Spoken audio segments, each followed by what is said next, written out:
Assalamualaikum warahmatullahi wabarakatuh. Sahabatku semua, saudaraku semua, sangat banyak pertanyaan dari teman-teman. Kenapa ya bang? Ketika berzikir nafas saya itu sering kaget-kaget atau tersentak-sentak. Di sini maknanya adalah antara jiwa dan jasad itu dia tarik-menarik. Makanya ketika kita hendak mulai lepas, tiba-tiba ikatan jasad itu masih narik dia, sehingga kembali lagi ke jasad. Sudah mulai masuk pada jiwa, narik lagi ke jasad. Di situ sering tersentak, di situ sering kaget, di situ sering apa istilahnya, kita itu bingung, blank, kayak orang tablok ya kan, istilahnya kayak orang ya namanya hilang kesadaran, nggak ingat apa-apa. Sebenarnya itu adalah kondisi lalai. Saat itu kita lalai, ibaratnya lepas kesadaran. Makanya di situ harus dijaga nafas. Ketika kita menjaga nafas, ketika sudah mulai lepas, di situ kita akan lebih rileks, lebih santai, lepasnya pun halus sehingga tidak kaget-kaget atau tersentak. Tersentak itu sama seperti orang ngantuk. Udah ngantuk, udah berat, udah hampir tidur, sadar lagi. Udah hampir ngantuk, udah hampir tidur, sadar lagi jasadnya ya kan, kembali lagi ke jasad. Itu sama. Nah, itu banyak terjadi.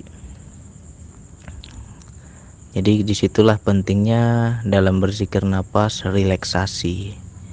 Ya, berulang-ulang saya bilang kita harus rileks dulu agar ikatan jasad itu lepas, kendor ya. Jadi kalau kita sudah rileks, maka ikatan jasad itu mulai melemah sehingga kita mudah masuk pada jiwa. Nah, ketika kita sudah mulai masuk pada jiwa, di sini banyak teman-teman yang bingung ya. Mungkin tiba-tiba kita merasakan sadar di jasad. Tangan masih bisa merasa, tubuh masih bisa merasa, kita posisi duduknya seperti apa kita masih bisa merasa. Tapi ada satu momen tiba-tiba kita udah di alam lain gitu. Mungkin hanya gelap saja, kayak berada di sebuah kamar ya. Banyak teman-teman yang gelap bang, hening bang. Nah sampai situ ngapain lagi bang, bingung saya. Banyak tuh yang seperti itu. Habis itu ada yang tenang, kita masuk ke wilayah tenang, hanya tenang, anteng, diam, damai, nyaman ya. Nah itu juga akan rawan pada hilang kesadaran. Banyak orang di posisi tenang itu kadang langsung ketidur itu. Di situ kita harus jaga terus ya. Ada juga yang disujudkan ya. Ketika kita itu ada daya sujud, kita ikuti. Lantas kalau sudah sujud ngapain bang? Nah ini yang banyak ditanya. Kalau saya udah sujud ngapain? Ngapain lagi tuh? Ya selagi masih ada dayanya disuruh sujud, ya sujud terus. Setelah hilang dayanya, bangkit kamu kata Allah, baru kita bangkit. Jadi dalam posisi sujud itu berserahlah seberserah total. Seberserah-berserahnya kita kepada Allah. Aku berserah padamu ya Allah. Nanti akan ada satu momen teman-teman tuh merasa kayak masuk ke dalam bumi. Tembus itu lantai itu. Lantai tempat kita sujud itu tembus. Masuk kita ke dalam bumi itu. Nah, ketika merasakan wilayah itu, kita bingung ini belum pernah saya alami bang, bingung saya nih ngapain lagi di sini nih. Ya. Kadang masuk kita ke dalam bumi, habis itu gelap.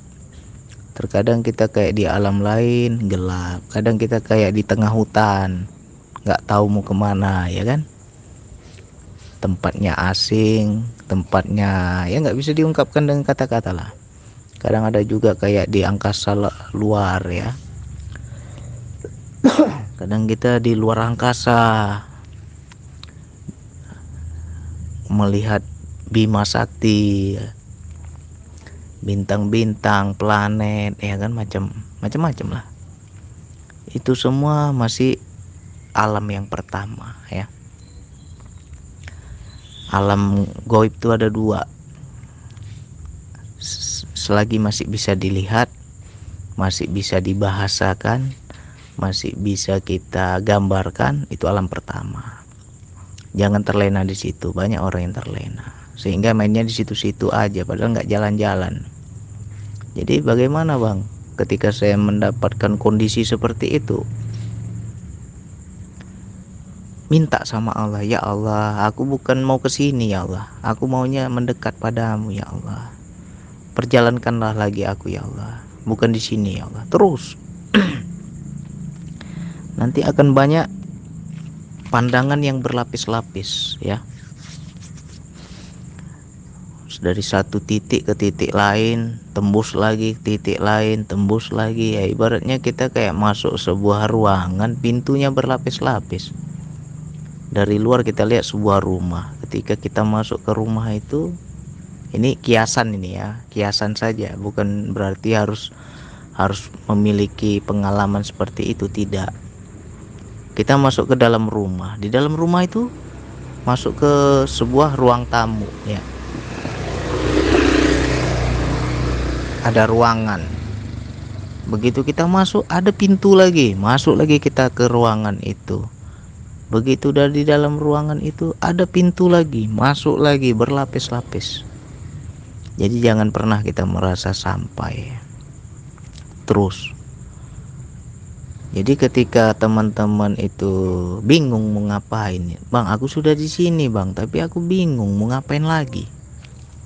Nah tidak sedikit di situ akan muncul yang namanya apa ya, pembimbing rohani. Terkadang bisa bentuknya suara, teruskan, ayo naik lagi, kalimatnya seperti itu, ayo lanjutkan terus ke Allah. Nah kadang suara, kadang dengan wujudnya dengan wujudnya sekaligus sosok pembimbing kita. Ayo terus, ayo ke sana. Kamu jangan bingung, jalannya ke sini. Jadi kayak ada yang mengarahkan. Teruskan ya. Jangan takut, kita itu semua Allah di situ.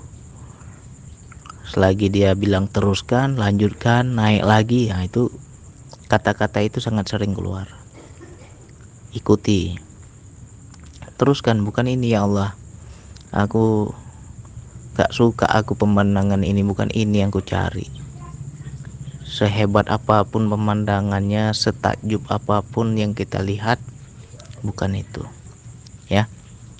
Jangan kita terlena di situ. Jadi ketika kita bingung pada satu titik, pada sebuah poin perjalanan, saya udah di sini bang, bingung mau ngapain, minta sama Allah. Ya Allah, aku hendak mendekat padamu ya Allah, bukan ini yang ku cari ya Allah. Nanti itu Allah hilangkan itu pemandangan itu. Akhirnya kita bisa meneruskan perjalanan. Jadi ya macam-macam setiap orang. Yang paling banyak itu ya ketika mendapatkan wilayah tenang, gelap, kita seperti mengecil, kita seperti berada di sebuah ruangan yang hampa, nggak ada apa-apa, hanya gelap aja di situ, hening. Ketika mencapai poin itu pasti banyak yang bingung, banyak yang ibaratnya kayak nggak tahu lagi mau kemana ini. Disitulah pentingnya kita bergantung pada Allah. Ya Allah, Engkau lah yang membimbingku. Ya Allah, Engkau lah yang memperjalankanku. Aku nggak tahu kemana lagi ya Allah. Minta sama Allah di situ. Jangan takut. Ya. Ini kebanyakan teman-teman itu takut. Ya wajar. Pengalaman pertama pasti takut. Semua orang takut. Saya pun dulu begitu juga takut. Kok tiba-tiba aku di mana ini? Bingung ini. Asing kali tempatnya. Terus gelap aja di sana yang ada, nggak ada bawah, nggak ada atas, kiri kanan kosong semua, bingung kita ini. Mau kemana lagi nih? Nah, jadi ketika teman-teman sudah bingung seperti itu, minta pada Allah.